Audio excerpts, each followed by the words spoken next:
Greetings, Sweater Kingdom. It is I, Sweater King, and today I bring to you my thoughts and opinions on the new Fnaf 2 movie. So last night I watched it with a bunch of my homies, and it's the second movie of the franchise. So, with a warning, since the movie is very fresh, this is your spoiler warning, as I will be discussing the plot and my things that is definitely going to be spoiling of the movie. So if you do not want the movie to be spoiled, please skip this video. If you don't care about spoiling, make sure to subscribe or to like so that people can hear my opinions if I want to hear it. But without further ado, let's begin my discussions of the movie.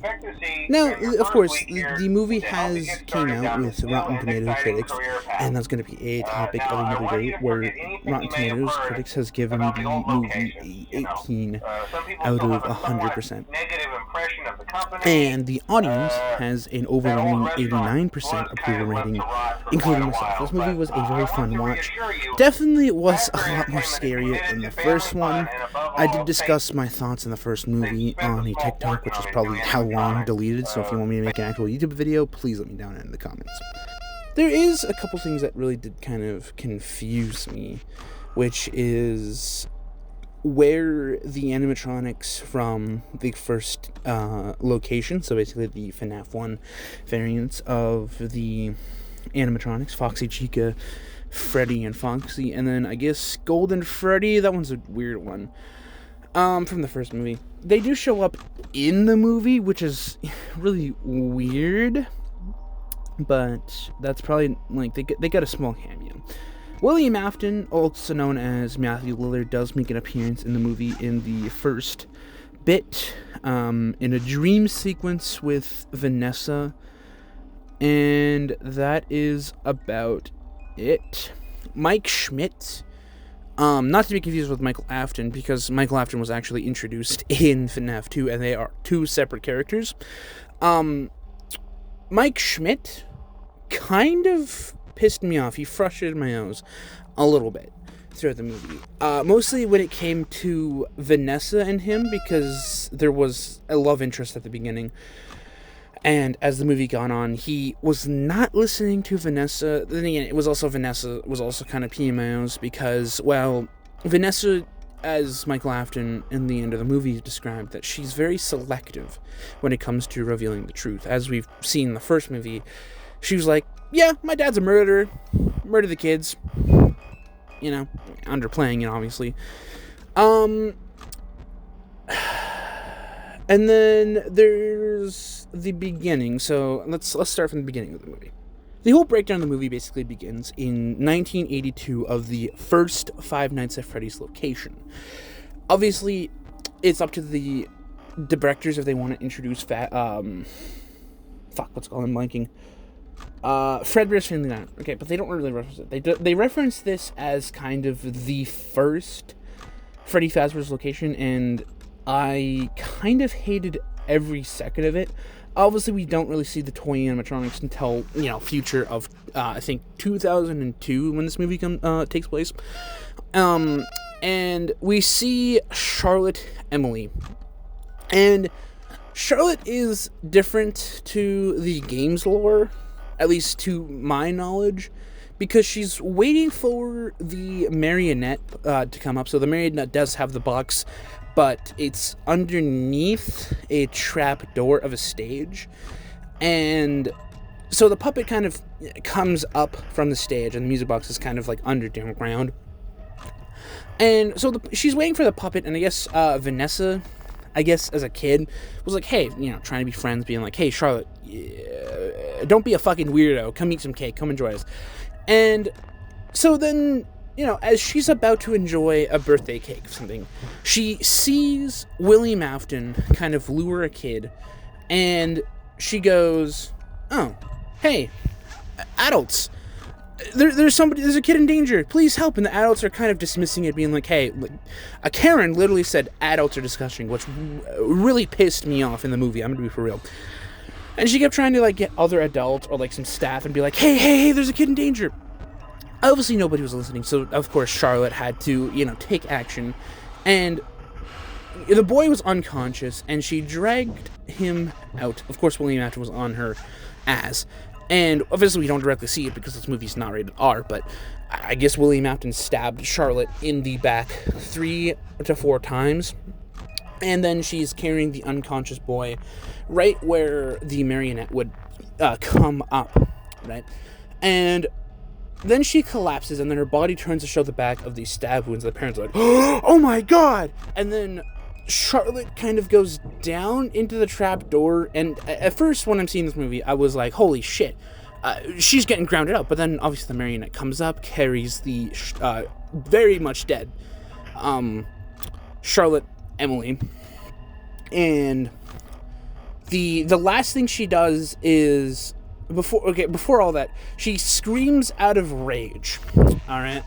And Charlotte is taking on the role of this as the second spirit of Golden Freddy from the games, the very vengeful spirit. All right, so Charlotte is a very vengeful spirit in the movies. I don't know how I feel about that, to be honest. So that's the beginning of the movie, and then the credits or whatever, the intro plays, and we skip to 2002 to the current time. And it's apparently was a nightmare, apparently, of Vanessa. So then obviously there's some like tension between romantic romantic interest between Vanessa and Mike Schmidt. And what's her name? Abby. Abby is really, really interested in going back, being like, hey, can we go see the animatronics? And Mike for the past, I think, 1 to 2 years, I think. I could be wrong. I have to watch the first movie again to know when that takes place. But I guess for about a year or two, Mike's been like, hey, we'll go back and fix out your buddies. Even though he truly does not know where they are. They're gone. They're disappeared because at the end of the movie it's revealed that they were, watching over Springtrap. And so the events play out where Abby is into robotics, and her teacher is being a dick, an asshole, if you will, and is like, hey Abby, your robotics suck. I really want this school to be good. What's the motto? Be a good daughter and sit this one out, you little bitch. And Abby's upset, so she goes to the first location from the first movie and goes to look for it. Mike obviously is like, hey, shit, what the fuck? My sister's there. And so then Mike goes there, confronts Abby and be like, hey, I should have been more, honest with you. I know your friends are mourning. They're gone. They're probably in heaven, trying to comfort Abby. So then Abby finds a text-to-speech thingy-mabob, I don't know what the hell it's called, from the franchise. And she's trying to connect with her friends, obviously, because she's, much more in tune with the thing. So then, obviously, she's watching a ghost hunting show, and Mike and Vanessa go have a date. Obviously, it doesn't end as well, because Mike is like, hey, in the first movie I had these dreams about my brother, about my loss. So, maybe your dreams are about confronting, what's bothering you, which is her father and her past and her connections with everything. And so, obviously, Vanessa doesn't necessarily like that. So, obviously, the date ends. Mike goes back and then goes to find Abby and was like, hey. Obviously, she finds the text speeching. And then Vanessa comes by the next day. So since Abby is a little distraught that her teacher, forced her to quit the thing, she goes to the second location because the text-to-speech device thing is like, hey, come find us. We're alive, Abby. Obviously, this isn't real. It's not the original kids. So, obviously, Abby goes to find the first location from the flashback in 1982 and discovers Toy Chica, who is voiced by Megan Fox. To be honest, the animatronics don't really sound like their voice actors, which I do not know how to feel about that. It did not sound like Megan Fox. Then again, I'm used to the 2007 Michael Bay Transformers Megan Fox, so there's that. So then, obviously, I guess it cuts to the next day. Vanessa comes by, realizes that Abby has this text-to-speech device from Fazbear Entertainment, And, she shows her the plastic mold of the original Chica. And it's like, hey, Freddy, Chica, and them helped me build this. And he goes, wait, Freddy, Chica helped you build this? And so, of course, Vanessa sees the drawings of, like, the river thing, which was only in the first location. So she's like, hey, Mike. She said she talked to things, and I gotta tell you. And then Mike dismisses it, like, yeah, I know, Abby, but, like, I'm trying to cope, I'm trying to help, and I can't really do it when you were being a bitch. So obviously this makes Vanessa a little upset at Mike. And I was in the theater, I was like, Mike, please. And so my friends had to, like, calm me down because, horror movies make me yap a lot. Any type of horror media, it genuinely makes me yap a lot because how, terrified it can get. And so the night before that incident, the ghost hunting show that Abby was watching, obviously before she went to go try and fix her friends in the first location, they encounter Michael Afton, and to enter in the new location, because they're like, holy shit, VIP access, we get a tour of an old abandoned building, and there's ghosts and shit, and obviously they all die a very gruesome death, which is very reminiscent of the first movie where the aunt sends these thugs to basically fuck up the first movie's location to ruin Mike's reputation.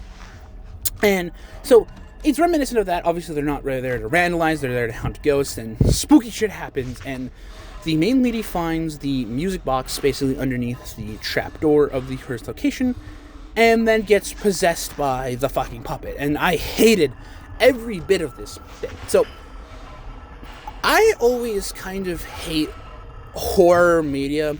I guess this is a good thing. Where somebody gets possessed and they get, like, pale skin, and then they're just, like, their body just basically, deforms and amalgamates. And she had, like, the hands of the puppet and all that. And basically when the puppet controlled another human, they would get the characteristics of the puppet, but possess basically the hollow outness. And it's also shown that the puppet, I guess, leaves a husk of that body in the location somewhere, which is, I hate that so much. The puppet was probably the most terrifying bit of this movie. So, Vanessa goes to confront Charlotte, because it turns out that Charlotte controls the puppet, and the puppet controls all 10 or 11 of the animatronics. 10? 8? Yeah, the first 4, which are the prototypes, and the toy variants. Yeah, so 8. I guess Balloon Boy too. And it is shown that there's no really necessarily connection to these kids taking over the bodies and the animatronics. It's just Charlotte pulling the strings. And so what ends up happening is Vanessa ends up getting, like, tied, because there's this protocol that she initiated where if the animatronics exit outside of the building, then they'll deactivate. So, obviously, she tells Toy Chica to lure in Abby, pretending to be a Chica she knows.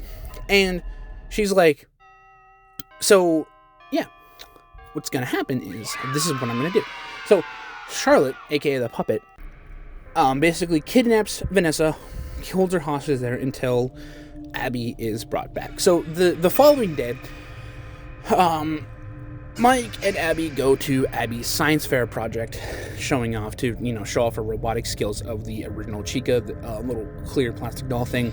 And the teacher's like, oh, I thought you'd quit. And then Abby was like, no, there's a spot right there, let me go set up. So teacher's like, oh, okay, we'll set it up. So, like, she grabs the thing, obviously plays dumb and slips pretends to trip, and, breaks Abby's Chica doll robotic thing. And obviously Abby's upset, so she runs to the Fnaf, we'll call it the Fnaf 2 location.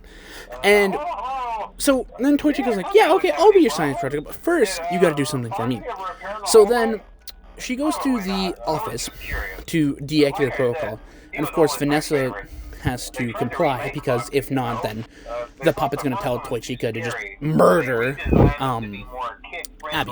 So now the animatronics are free and loose, and the puppet is going to just roam around after that. And then Mike is like, oh shit, goes to confront Henry Emily, I think. in the movie Ishmael Henry, and he learns of the second location, and he's like, oh, shit, Abby drew the river ride from the second location. Where is this? And goes to find Abby, but doesn't find Abby anywhere, but finds Vanessa. So then the plot is basically to have Mike in the office to figure out how to activate the tracking chips and to deactivate all the animatronics, while Vanessa goes to, make sure that people are alive. So the Charlotte Emily's plan, the puppet's plan, is to kill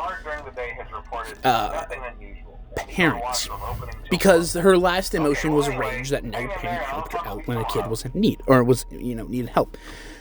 So obviously she's off to send the animatronics to kill parents and everything. And this is probably the second act of the movie where the toy animatronics all, go out and kill things. But the prototypes, the withered variants, are there, and obviously this shows off the game mechanics, because Mike is in the FNAF 2 office, and he's like, oh wait, there's no door, shit! So then he sees the mask, he's like, oh, that's not gonna work.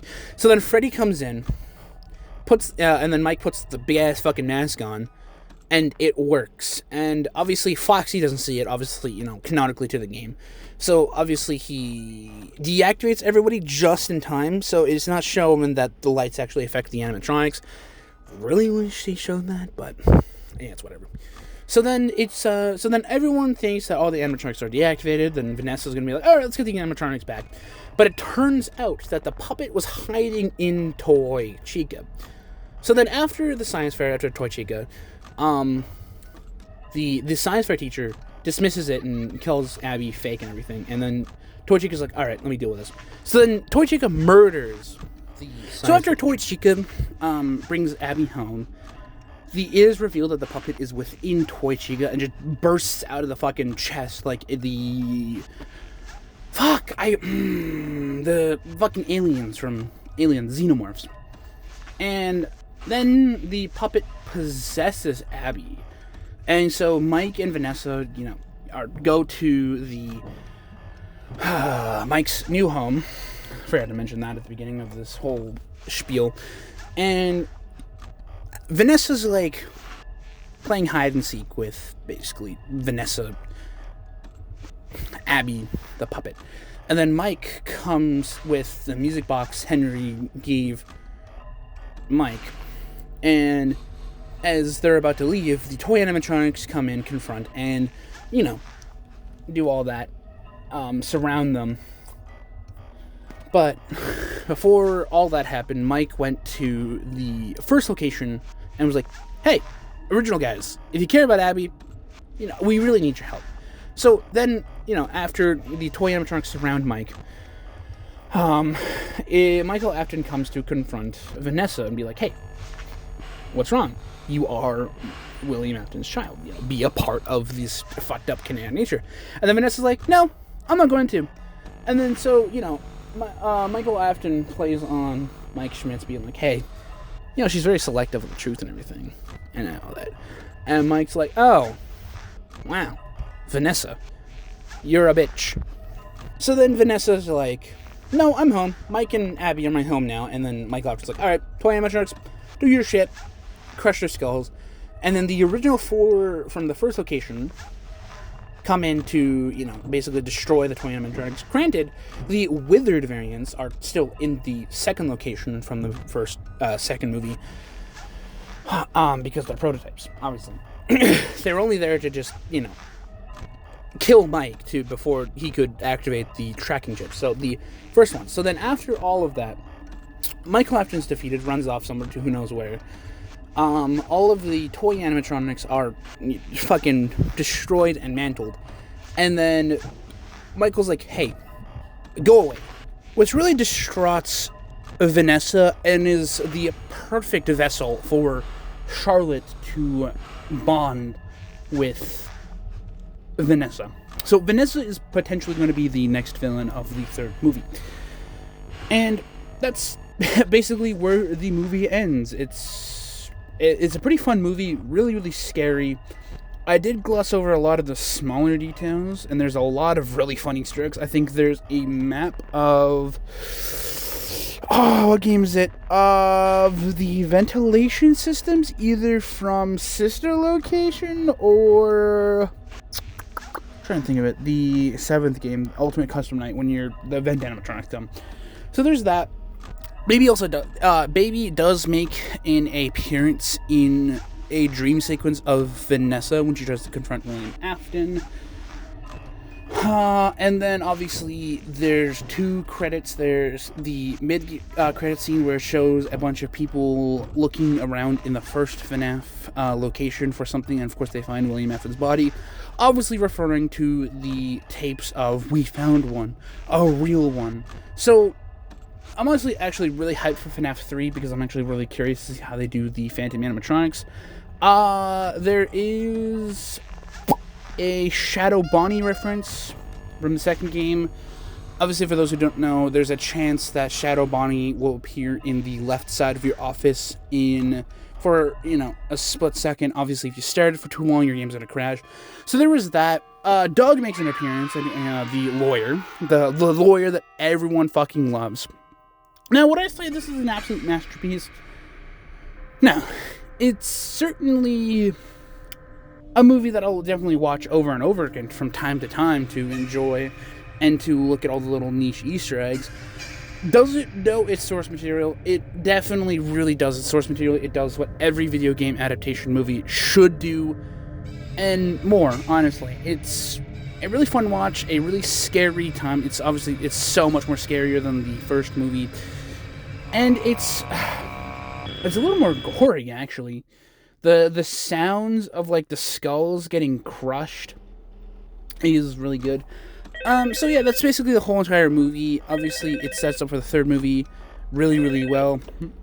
So I'm really excited to see the horror attraction and to see if it's going to be Michael Schmidt or Michael Afton being the security guard. And then obviously it's going to be interesting to see how Vanessa and the puppet work out. So there's that. Really fun movie. Had a really good time. Definitely was a lot more enjoyable in theaters. Everyone was clapping when the mask worked on Freddy. Everyone clapped when... Fuck, when did everybody clap? Oh, when the animatronics, the original 4, not the withered variants, came in and just fucked up the toy animatronics. That was really fun. Really good movie, actually. I think it perfectly aligned well with the first movie and how it aligns.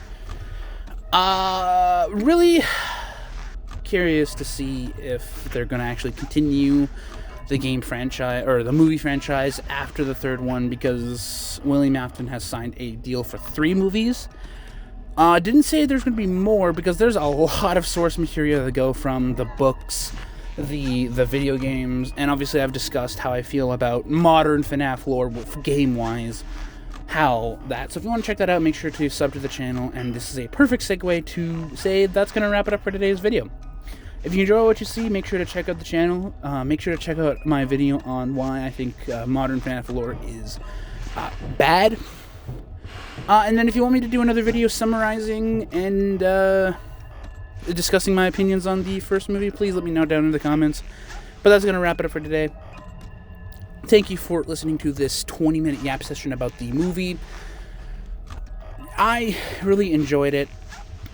Again, I probably ruined a lot of people's moments when I was yapping or, throughout the movie. Oh, and be sure to follow me on Twitch. I just recently got affiliate, so that's exciting.